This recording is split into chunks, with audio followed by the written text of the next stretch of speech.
You just think we just, whatever happens, we just shit another player. And everything's going to be perfect. All of our fans think that. You all think that. That's what you write about. You don't want to be here. There's a specific reason. Not really, I think we did a poor job recruiting if guys are coming in and immediately walking out the door because it was something different than what they thought it would be. We lied to them during recruiting, or we sold them on a dream that wasn't true. Yeah, right now we have the atmosphere of a JC softball game. That's what we are, a JC softball team. As long as, it's not whether you win or lose. It's like the team that wins is the one that has the most fun. That crap like that. All this stuff that's contaminated America, where they give every kid a trophy and they don't keep scoring Little League anymore. Now that's also a second in the West, baby. Yes, sir. Hey, I don't like getting. It's the only time we're ever getting excited about second. From now on, it's first. Okay. Winning the SEC probably is harder than winning the national championship. Do you know that? Well, how about them fucking dogs? My language. Turn that damn jukebox on!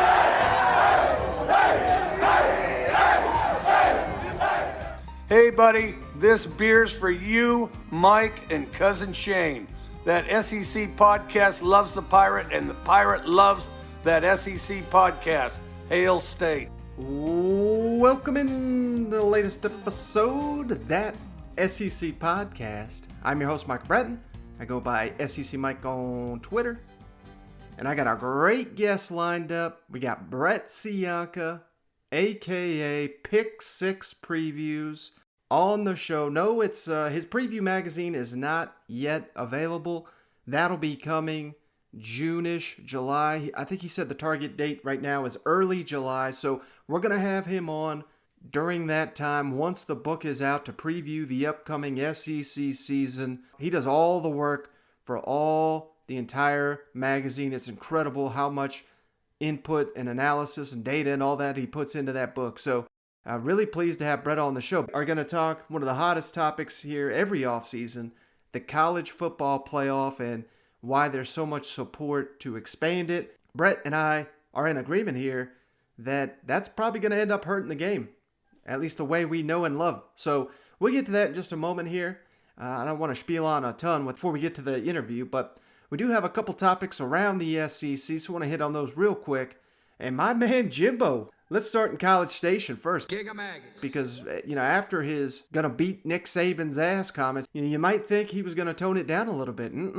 He's still on his speaking tour. This time he was in Dallas, and he was asked about the culture of Texas A&M and how successful they were last season, and some pretty bold comments here from Jimbo. So let's kick it over to the Texas A&M coach.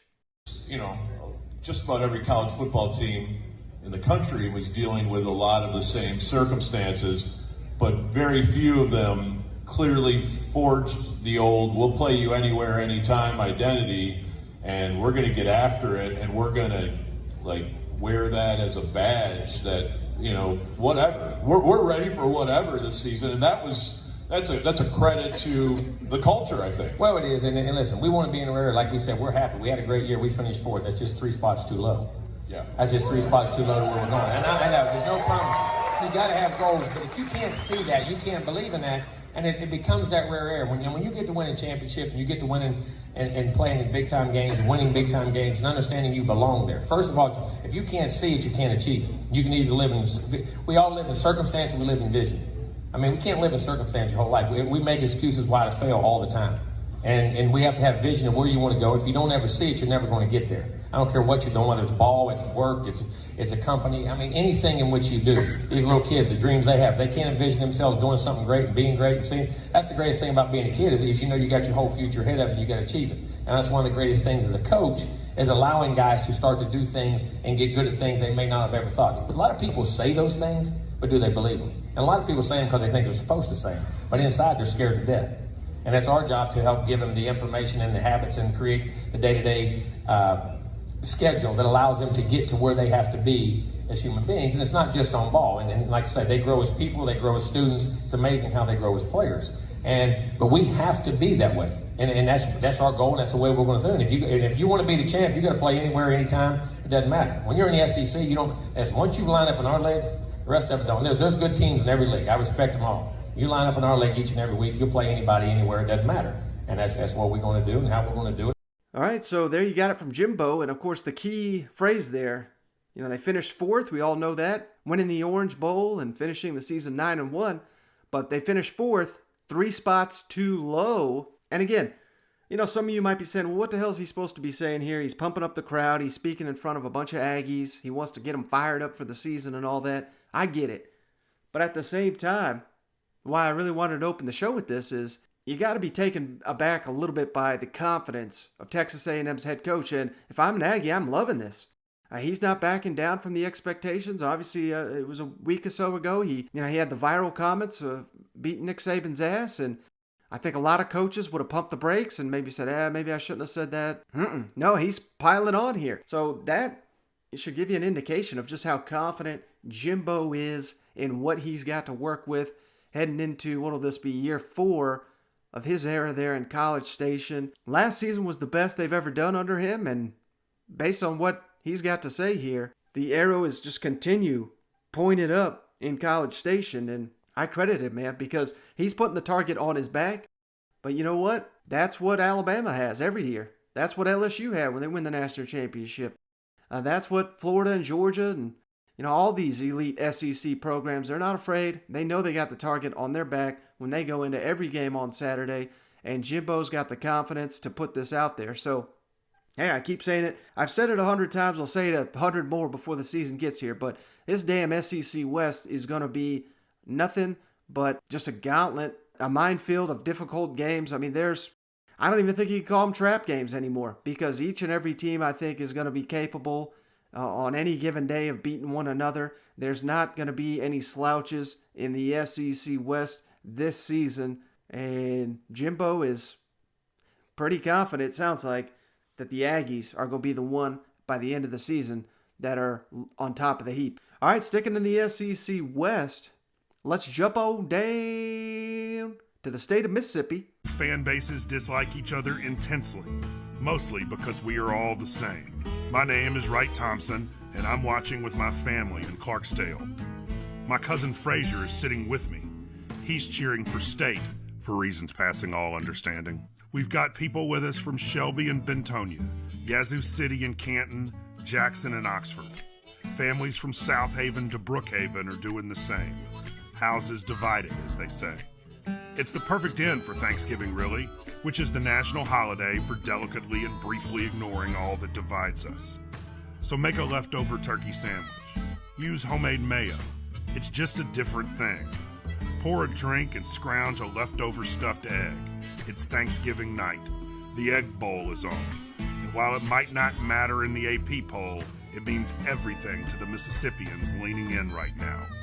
Are you ready? This is my favorite game, I'm not going to lie. It's cooled down, I think, in recent years with Dan Mullen and Hugh Freeze no longer there, but the Egg Bowl rivalry, it's just so much fun, and there's always something going on. And now that it's not as heated and hated, I guess you could say, it's just as much fun, just in a different aspect with Lane Kiffin and Mike Leach. There's been plenty of speculation and some reporting. I think it was the Gene's page, 24/7 Sports, that had it first, that the Egg Bowl was moving back to Thanksgiving. Well, the SEC has made that official here on Thursday.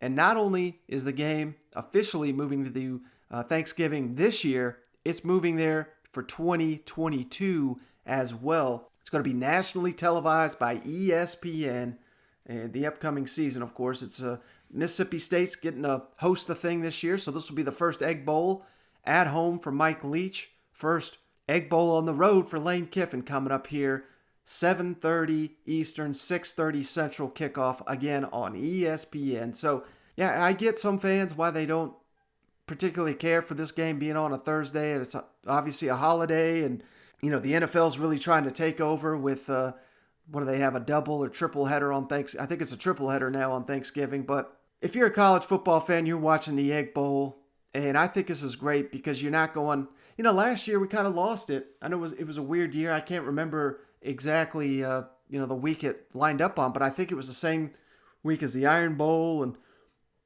a lot of other good games. Just kind of gets lost in the shuffle, at least while it's airing. And, similar to what we were talking about with Tennessee opening the season on a Thursday, this just makes the Egg Bowl a little bit more unique. More eyes are going to be put on this game all across the country, not just in the SEC region. So I love this move, but I just wanted to make the note that now it's official. The Egg Bowl back on Thanksgiving. Again, not just for this upcoming season, but the following season as well. So the next two seasons, 2021, 2022, Egg Bowl on Thanksgiving. All right, last thing here before we get to our interview with Brett Siaka. I wanted to mention this real quick, but hey, big pickup for the Auburn Tigers. Let's head on down to the Plains. War damn Eagle. Auburn managed to keep former UAB defensive lineman Tony Fair in the state. The graduate transfer announced, I believe this was Wednesday afternoon, committed to Auburn. Is a nice pickup for the Tigers. This is a player that in 2 seasons for UAB had 56 tackles. That's tough to do from the defensive line position. 3 forced fumbles and a sack. He started his career at Indiana State, and he came to UAB obviously later. So nice pickup here for Auburn, and they landed him over Ole Miss, which Auburn fans gotta love that. And they landed him over Purdue, and you may be saying, well, why the hell would he Purdue on there? He's an Indiana native, so that's why he started at Indiana State. The pull to potentially go home probably was there for Tony Fair, but you want to challenge yourself at the highest level, you come to the SEC, and that's what Tony Fair will be doing for the Auburn Tigers next season. He's got 1 season of eligibility remaining, and again, why this is big news for the Tigers, of course, Daquan Newkirk left, now he's at Florida. Coinus Miller left, he's at Jackson State. And Jaron Handy made it official this week. He's headed to Indiana. They also have Jay Hardy in the transfer portal, but he, to my knowledge, has not officially decided where he's going to continue his college football career. So maybe there's a chance Jay Hardy returns, but either way, Auburn losing some veterans on that defensive line, that compounds the fact that they're getting a nice addition here, an experienced player in Tony Fair, and of course, I know we don't talk a lot of UAB football here, but that's one of the best G5 programs in the entire nation. So you get one of their key defensive linemen, even if he's just a rotational player, and I'm not saying he will be. Hell, he may even start for Auburn. But however you want to slice it, nice addition here for the Tigers. You got to have that defensive line depth if you're going to compete in the SEC. I've spieled all long enough. Let's kick it over to our interview. I think you guys are really going to appreciate this one with Brett Siaka, a.k.a. Pick 6 Previews. All right, we're pleased now to be joined by a friend of the show, Brett Siaka, a.k.a. Pick 6 Previews, the author of the best college football preview magazine out there. He's a Heisman Trophy voter, and his book has actually been named most accurate Power 5 preview from 2012 to 2020. Brett, thanks for joining the show once again. I really do appreciate it. Yeah, thanks for having me on, Mike. I hope the off-season's treating you well and treating the listeners well. I know we always catch up closer to my book release in July once that's on, once that's for sale.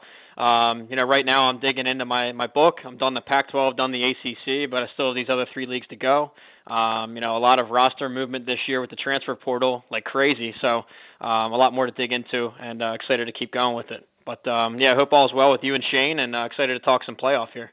Absolutely. We're going to have you on once again once the book is out and talking some SEC football. But, in the meantime, you referenced it there. It's the off season. It's a slow time. And of course, the topics, some of them are always the same. And this year is no different because college football playoff expansion is, it's been in the forefront the last couple of weeks. And I really appreciate just your love and passion of college football and your take on all that. So that's kind of what I wanted to just have you on and talk about on this episode. So, what are your thoughts on college football playoff expansion? How do you react to seeing so many people? Seems like they're just dying for this thing to grow from the 4-team format. Yeah, so this is an annual discussion, and it seems to have gotten even crazier this year. But yeah, so I was part of a national roundtable of national writers. It had the lead writer at CBS, the lead writer of The Athletic, Yahoo, etc. And they were all pitching their favorite, their preferred playoff formats, whether it be 8, 16, 12. I was the only guy to actually defend the current structure, the 4-team playoff. It's turned into somewhat of the rare opinion, not so much the popular one anymore, but I do believe strongly in it. So there's a lot to unpack with it, but I think some of the things I want to state at the beginning before I give my pitch is, first, it's okay for college football to be unique. I think that so many times you see people complain and say, whoa, look at March Madness. It's such a great postseason tournament.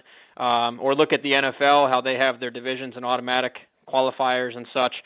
It's okay for college football to be unique. It's the only purely unique American sport. It's no one else has what we have with collegiate athletics, but especially college football. It's been intertwined in American history for 150 plus years. So it's okay to be unique. Another thing, not all leagues are equal, and it's important. You guys from the SEC know this. People talk about how every conference should have an automatic bid into the playoff. Look, do we really think the Sun Belt and the SEC both deserve equal access and equal opportunity into the college football playoff? I think it's ridiculous. So that's another ground rule there. And the last bit is I think it's okay that we reward perfection in the sport. There's so many teams. There's 130 teams, 65 Power 5 teams into only 12 Saturdays. So I think it's okay that we reward perfection. And we can talk a little bit about different scenarios and rematches, but to those that say that it's unfair for a 1-loss or a 2-loss team to be left out, I think it's the opposite. I think it's actually unfair to the undefeated team that already beat that team. It's unfair that you actually are throwing in a 2-loss, a 3-loss, or a 4-loss team back into the playoff grid, back onto equal footing with a team that's proven it over 12 weeks. So, so I definitely have the alternative spin here on this, but curious to see what you think, and we can dig in deeper. Now, let me ask you this, because do you think it's at all, this expansion talk, maybe in part due to the fact that, I know it's popular to pile on ESPN. I think they do an outstanding job televising the games and whatnot, but it seems like they focus so much of their, here's the playoff teams, the playoff picture, and they, of course they do the weekly show that from week to week, it's kind of like the rankings don't mean anything the week before, so I don't know why they try to sell it for the next 20 minutes. And do you think part of the issue is just the fact that they focus so much attention on the college football playoff? Because for a guy like me, I care about the Egg Bowl. I care about the cocktail party. I care about all these games. There's 20 of them in the SEC that are outstanding that no factor in the college football playoff race, but that doesn't mean the games are meaningless, yet some of the coverage kind of suggests that it's college football playoff or bust. And I think that's just a perspective of someone that doesn't like college football as much as you or I. Yeah, exactly. I think there's a couple of issues here in play. College football over the course of 150 years, it was really a regional sport, and I think that's unique. I think it's beautiful in that sense, where your in-state rivalries mean so much to these alumni bases and programs. Your rivalry trophies, like you mentioned, even winning your league what used to be so important. And that's a great thing. You talk to some Pac-12 fans, and some of them are more excited to make the Rose Bowl than the actual national playoff. So I think the idea of a regional sport has a lot of merit. And I think with this 4-team playoff, it's forced our sport to be more, forced into this national bucket where the only thing that matters, or at least in the eyes of some of the media, is this national 4-team playoff, where you can find so much more meaning, or at least other meaning, like you said, in the in-state rivals, the crosstown rivals, and the conference rivals, and winning your league. So you have a regional versus national issue. And then I think you also have, I don't want to talk down to anybody that has a different opinion than me on playoff size, because I'm not going for that. But what I'm saying is I think you have a casual fan versus a diehard fan. And to the casual fan that maybe watches a few college football games a whole year, they'd rather just tune in a few hours to this 8-team or 16-team playoff. Similar to, in the same sense, how I only watch the March Madness tournament. I don't hunker down and watch December college hoops, but I do love that March Madness tournament, and that's fine. I'm not trying to alter their sport, but I think to a casual football fan, they'd rather just tune in for a couple games. Meanwhile, guys like us and probably a majority of your followers, we dig into it. We love every single Saturday. We're watching 12 hours every Saturday and any weeknight games we can find and spring games and really just loving it. So But I think the big TV markets, the ESPNs of the world, they'd rather cater to that more casual base and just draw in way more viewers. Look at the Super Bowl's ratings. I mean, you think that I think there's 40 million football diehards out there. No, I mean, it's just a national event, and it really caters to the casual person. Not even sports fan. They bring in the big halftime show, the commercials. It's more of like a cultural thing. So it's bigger than just football. So I think you have a couple things at play, and you hit on. You have regional versus national, finding the different importance there, and then the way catering to a casual fan or casual sports fan rather than the college football diehard people. Yeah, and I don't know if you saw this, but the Pac-12 just named their new commissioner, and it's I don't even know the guy's name, to be honest with you, but I just saw they hired him, and immediately he comes out and says the Pac-12 is going to be supporting an expansion of the college football playoff. He's going to start pushing for that. So, I don't know, is that good for the game, or is it... I mean, I guess that's not his job. His job is to look out for the Pac-12, but, I mean, since when are we taking the cues from a league that is, not being run properly? I mean, I guess I'm kind of answering my own question here, but it seems like he's just thinking of, anytime I hear something like that, he's thinking of the Pac-12, how do they help them, and not necessarily the sport of college football. Would you agree with that? Well, his opening statement was, I guess, what he thinks best for the Pac-12, but I disagree. I think the Pac-12 needs to look in the mirror.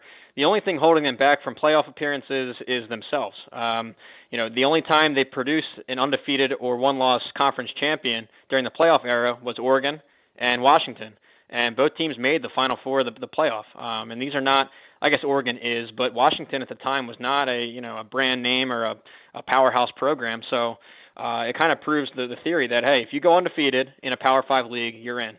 If you have a loss and you still win your conference title game, 14 out of 15 of those instances, 93% so far, have made it. The one that didn't make it, of course, was Ohio State in 2017, I believe, when they got blown out by Purdue. So long story short, if you go undefeated, you're in. If you have a loss and you still win your Power 5 conference title game, you're in.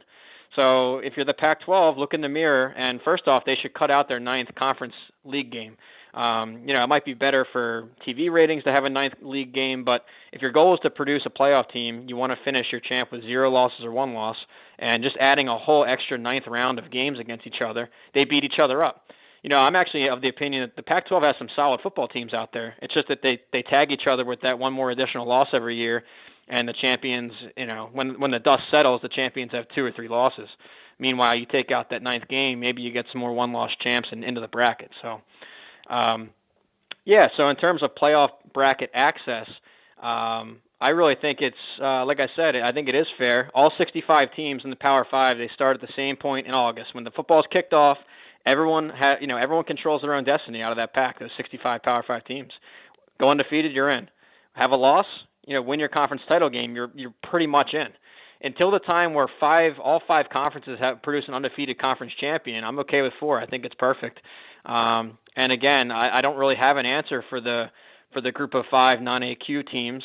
I don't think the conferences are equal when you look at not only the recruiting numbers are just astronomically different, the head-to-heads on the field, the teams actually playing each other, it's slated way towards the Power 5 in terms of win-loss record head-to-head. And then the NFL too. I mean, there isn't some crazy bias if the Power 5s are having 10 times as many draft picks. So, all that to say, I forgot to put this into my point at the beginning. I like the 4-team bracket, but with a twist. I'd actually bring back the old BCS formula to select the teams. And you touched on this with the committee. I think a lot of people's problem with the current playoff structure is pinned on the committee, and I agree with it. I think that it's secretive, it's behind closed doors. They change their criteria every week. These guys are all connected to the Power 5 conferences anyway. They're athletic directors or former coaches or whatever. They're all tied into it. I think if you make it transparent, separate the actual playoff number of teams versus the selection process and make it transparent. Here's the formula. Here's the exact criteria. And then maybe even a nationwide poll like the AP poll where you have hundreds of sports writers not tied directly to the conferences and schools to represent everybody. So I don't know. I like the 4-team. I'd like to switch the selection process, and I think that's where a lot of people get caught up on when they think of 4-team playoff. They just immediately think of the committee and the problems with them. And if you can separate number of teams versus selection process, I think we can, find some common ground. Now, does it surprise you at all when you see coaches that support expansion, and just a couple that come to mind in the SEC? I know Jimbo, of course, they just got left out. Brian Harsin has come out in support of it, Kirby Smart. But again, they're probably thinking more about themselves and their programs and their bonuses and all that. So are you surprised at all when you see these coaches come out in support of an expansion of the playoff? No, not surprised at all at that. I mean, if you think of it from the coach's perspective, they'd like to add that to their criteria, into their recruiting pitch that, hey, we were a playoff, we earned a playoff bid. Think of it this way, 30, 40 years ago, there was only a handful of bowl games, or a lot less bowl games. So when you got a bowl invite, you were probably 9-2 and really earned this, this big stage, and it was an achievement. I mean, you would talk about, hey, we made 5 bowls the last 5 years, and so on and so forth. But by adding more bowl games, that just really it diminishes the quality of the achievement. Nowadays, I mean, you have losing record teams making it. Pretty much every team that goes 6-6 or better is in a bowl game. It's, half of FBS now, more than half. So when you say you're a bowl team nowadays, does that really do anything? I mean, does that really prove your point? So I think that the more you expand the playoff, that waters down the actual achievement of being a playoff contender. I mean, a playoff selection. So. Mm-hmm. Yeah, but of course, if you want to get that playoff bonus on the resume and be able to pitch to recruits, then yeah, I mean, I totally agree that they would be saying that. But in terms of the health of the sport and what the fans want, and diminishing the importance of the regular season, I don't know that that it goes that way. Yeah, and I'm a little concerned. Maybe I'm just reading too much into these headlines and things that are being said, but I am concerned that the playoff will expand. But I am looking at it. There's a little bit of silver lining there. If the playoff expands, won't that just more than likely just result in more SEC teams in the field every year? Which it seems like that's what they're trying to get away from, but I think it's just going to result in more SEC teams in there. Mike, you're spot on with that, and it reminds me of the last time we expanded when, it used to be the BCS 1 versus 2, and that was going pretty well. You had a couple hiccups, but it was going relatively well. Now, what exact season changed the public perception of it? It was when, in 2011, it was a rematch of 2 SEC teams, and, everywhere outside the southeast of America was up in arms. Oh, we can't have 2 SEC teams making it anymore. We need to expand. Okay, so then we expand to 4. And then what's the only situation that we've had multiple teams from one conference in? It was the SEC a couple of years back. So, if you go to 8, you'll start getting 3 and 4 SEC teams in there. So, to SEC fans and your podcast, that's excellent. But I don't think, these people that want to expand to lessen the SEC's playoff access, it's going to go the other way. Because, just take last year, for example. I was thinking of teams like Florida and Georgia, who were definitely solid teams, good metrics, good numbers, hard strength of schedule, and they got tagged with 2 losses. So I think if you go to 8 or 16, those 2 are probably both in the bracket. And that's great if you're a Gator or a Bulldog or your show. But at the end of the day, we kind of already proved that out, right? You already had Florida play Georgia. We already had Alabama play both of them, beat both of them. Why do you need to put Georgia back onto equal footing with Alabama after their blowout? Or why would you then put Florida back onto equal footing with Alabama after the SEC title game a week earlier, already settled it? So, from that sense, I think it's pretty unfair to the teams that actually grind it out, go undefeated or 1 loss, and win the league. So, I think to your point, they should be careful what they wish for, because this thing's going to look like an SEC tournament in a few years. Last thing I got on the playoff, I just wanted to ask you this. How bad of an idea would it be if they expanded it and then they said, all right, everybody that wins their conference, I'm assuming Power 5, every Power 5 conference champion gets a bid in the playoff. How detrimental would that be? I think it'd be terrible. Now, here's the point, though. Right now, we currently live in a stage where, we have a couple dynasties going right now. You have Alabama with Nick Saban. You've got Dabo with Clemson. The Ohio State machine keeps rolling. And then even Oklahoma, I think, has won 5 or 6 in a row. So it's kind of a rare situation to have, 4, so-called them dynasties in motion at the same time. If you go back 5-10 years, these conference champions are more variable. You might have a title game upset here and there. I think Georgia Tech won the ACC one year with 3 or 4 losses. Wisconsin won the Big Ten with 5 losses a couple years back.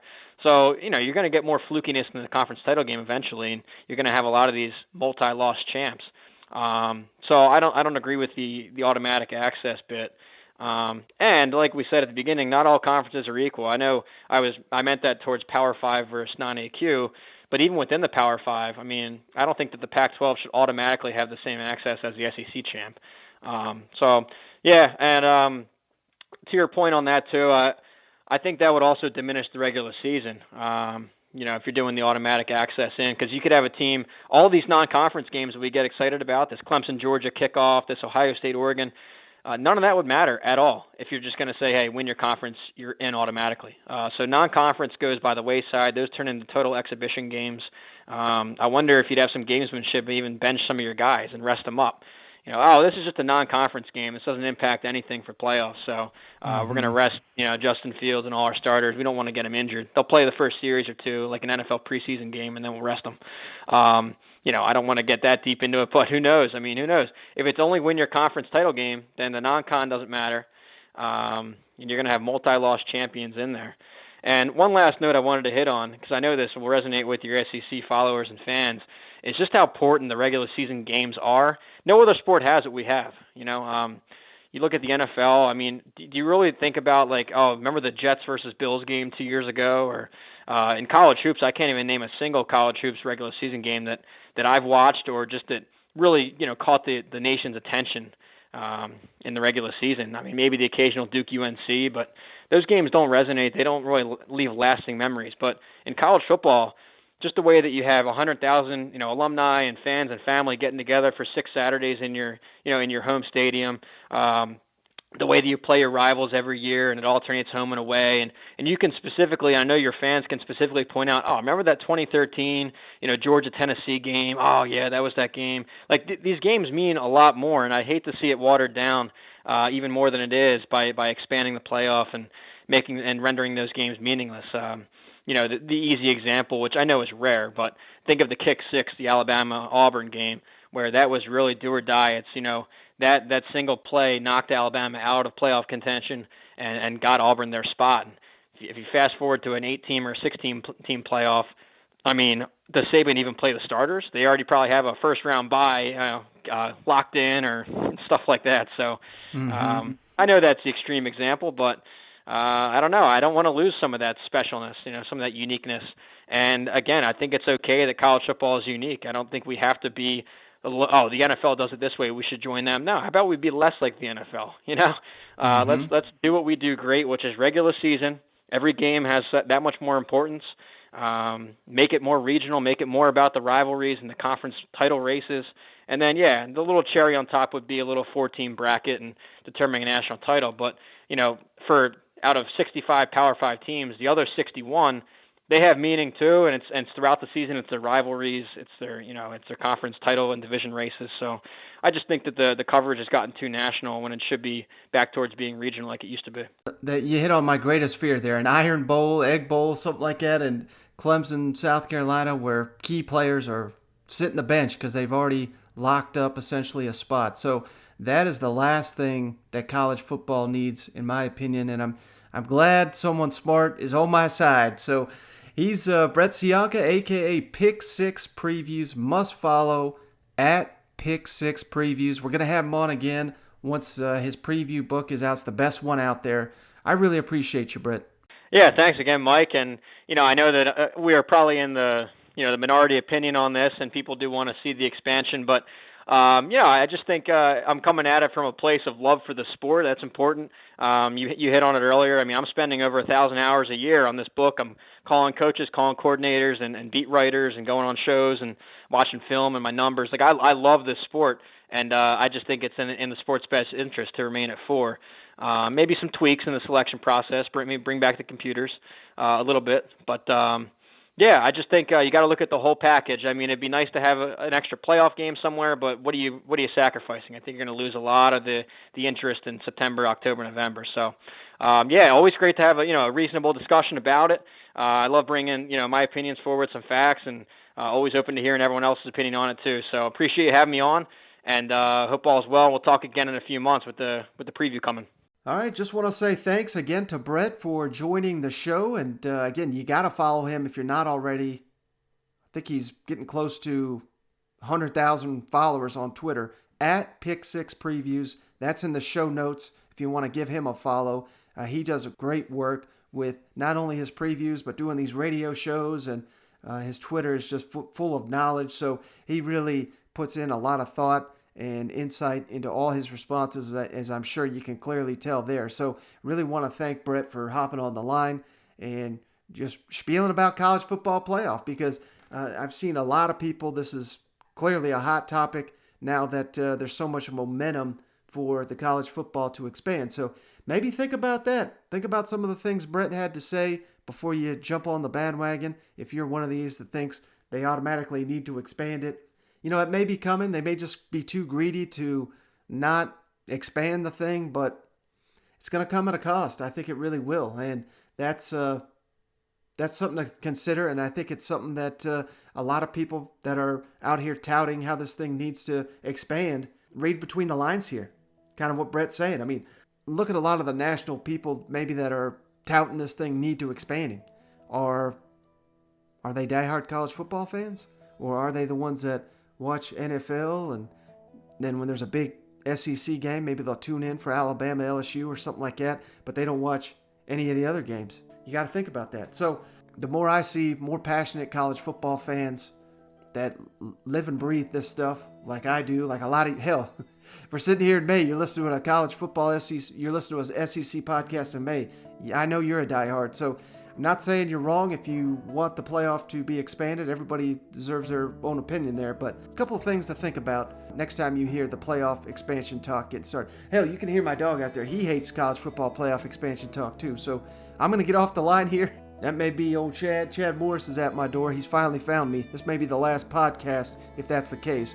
But if it is, if you would be so kind to give us that 5-star written review on the Apple Podcast app, we're more than happy to send you a beer koozie free of charge just for doing that. We got all 14 teams covered with the beer koozie, so let us know what team you support and we'll send you that beer koozie to go along with it. And don't forget, I keep saying it, it's really starting to uptick. I appreciate it.